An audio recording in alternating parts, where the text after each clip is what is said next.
Right, let's speak to Rafe Heydel-Mankoo, historian and senior fellow at the New Culture Forum, to guide us through all the other bits and bobs on the New Year's Honours list.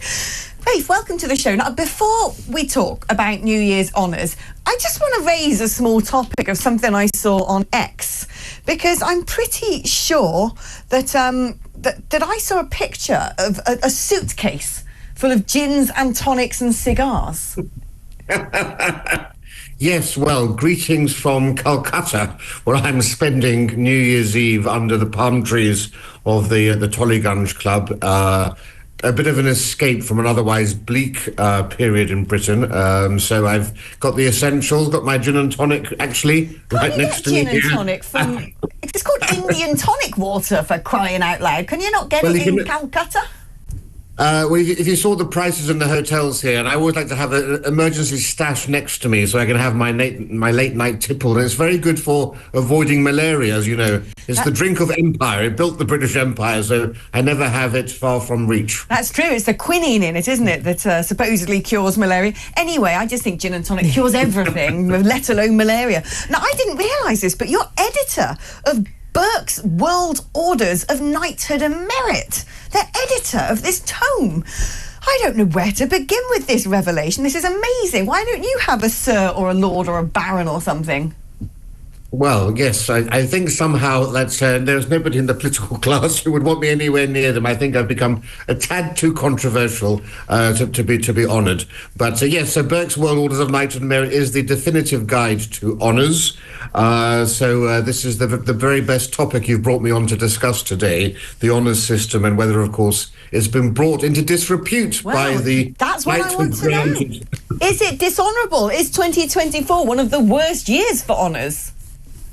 Well, you know, it's very difficult to defend some of the knighthoods that we've seen, but we need to defend the honours system as a whole, because, of course, there are more than 3,000 honours granted every year, and the vast majority of those go to the unsung heroes of Britain, people who run soup kitchens, volunteers who make up the backbone of Britain's civil society, and also scientists, people in education, headmasters and so forth.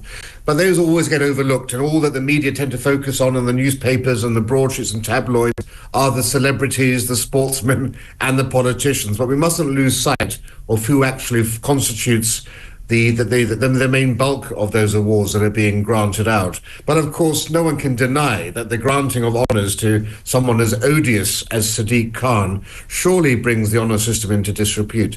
You know, we've had people, you may remember, like Paula Venables, the former head of Royal Mail. She lost her CBE for bringing the honour system into disrepute. Before her, there was Fred Goodwin, the head of Royal Bank of Scotland, who lost his knighthood for his antics during the credit crunch crisis. Sadiq Khan, to many people, might be seen as being in the same bracket. He hasn't been, of course, accused of anything along those lines, but you know, the honours system is surely there to reward the great and the good. And it seems as if, from Sadiq Khan to Gareth Southgate to the chap who runs Network Rail, this year we seem to be rewarding failure. Maybe that's the most British thing of all, actually. When did old Sir Keir Starmer get his knighthood? Who decided that? Well, he got his, of course, for being head of the DPS. But what you do raise an interesting point. You know, what is it about socialists that they rail against the class system at every opportunity, but they're the first ones in line to accept elite titles like this that put them at the very top of the class system's pecking order. I think, you know, Sadiq Khan deserves what Churchill called the Order of the Boot, of being booted out of office. I think that's the only honour he feels. I say this as a Londoner, one of the worst politicians in living memory. You know, this is a man who stokes division virtually every time he opens his mouth, and he undermines Britain's proud historical legacy. That's, to me, the great irony here. He's always railing against Britain's imperial past and the horrors of the past, and yet he's very keen now suddenly to take on one of those baubles. And it's a poke in the eye to all of the victims of modern day London. You know, there's one rape every hour in London, knife crime at an all-time high, phone thefts, shoplifting. How do the victims of all of those things, of course, remembering that he is, of course, in charge of the police in London, feel about all of that? Let alone now, our nightlife has been destroyed completely.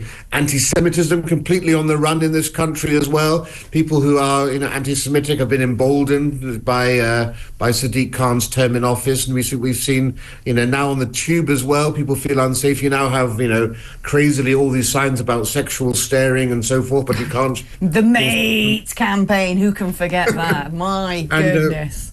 And when, of course, Sadiq Khan put out these videos about misogyny and so forth, miraculously, the villain is always a white male, and he's being told to calm down by his ethnic minority comrades, where, of course, I'm sure if you actually looked at the data, you might find that things are rather different in reality. Oh, what data? They keep that one hidden, don't they? Lived experience, as the left would say, as I like to call it. And are there now more honours given than ever before? Was it, is there a sort of set number every single year that, right, you get to pick 10 people, that's it, or is it sort of an endless opportunity? Well, as I said, there are around 3,000 honours every year, divided into the New Year's honours list and the King's birthday list. And then, of course, if a Prime Minister resigns, he gets his own, usually even more notorious and controversial, resignation honours list that occurs. But actually, the honours system has been cleared up very much. So, there are these committees. There's a science committee, a business committee, education, sports, and they're very pucker. I think the problem what we have here is that, of course, the Prime Minister and number 10 are still involved in some of these appointments, and there's a very good argument to be made, particularly after these announcements, to remove the Prime Minister completely from this and have another independent committee overseeing political appointments, because quite frankly, these sorts of things do make people question the honours system, because most people don't really understand much about the honours system. But it should be said, no longer do you get automatic gongs like you used to get in the old days. So there are ambassadors to quite major countries in the world that aren't knights.